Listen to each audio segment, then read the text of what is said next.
ఈరోజు నారా లోకేష్ గారు, చంద్రబాబు గారు పట్టుబట్టి మహిళలు ఉండాల్సిందే, బీసీలకు ప్రాధాన్యత ఇవ్వాల్సిందే, ఎస్సీ ఎస్టీలకి ఖచ్చితంగా ఉండాల్సిందే అని బీసీలకు, ఎస్సీ ఎస్టీలకు, ముస్లిం మైనారిటీలకు, అన్ని వర్గాలకి ఈ కమిటీలోనే కాదు అన్ని కమిటీల్లో కూడా సామాజిక న్యాయం చేస్తున్నటువంటి చంద్రబాబు గారికి, నారా లోకేష్ గారికి ప్రత్యేక అభినందనలు.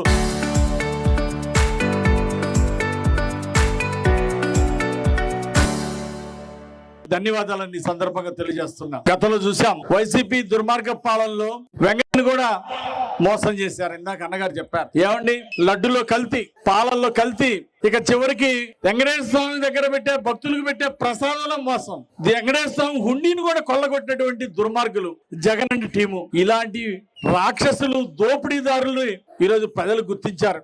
ఒక్క అవకాశం ఉంటే ఒక్క అవకాశం ఇచ్చారు. ఈ దుర్మార్గాల్ని దోపిడీ చూసి దాన్నే చివరావకాశం కూడా చేశారు. ఈ రోజు దేవుణ్ణి మోసం చేసిన వాళ్ళు ప్రజలు మోసం చేయరండి. దేవుణ్ణి మోసం చేసిన వాళ్ళు, బాబాయిని హత్య చేసిన వాళ్ళు, చెల్లెల్ని మోసం చేసిన వాళ్ళని ఇక ప్రజలు నమ్ముతారా?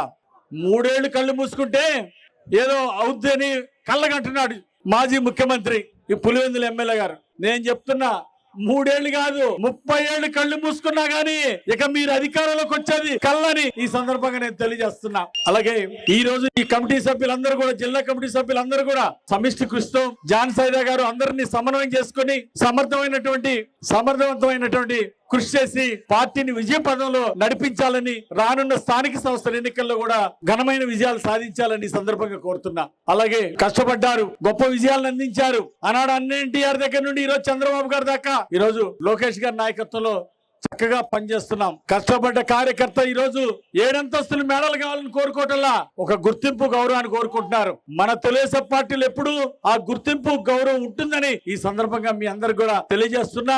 చరిత్ర సృష్టించినోడు ఇప్పుడు ఆ చరిత్రని తిరగరాయబోతున్నాడు. అబద్ధాల గోడల్ని బద్దలు కొట్టి నిజాలను రాగా మీ ముందుంచబోతున్నాడు.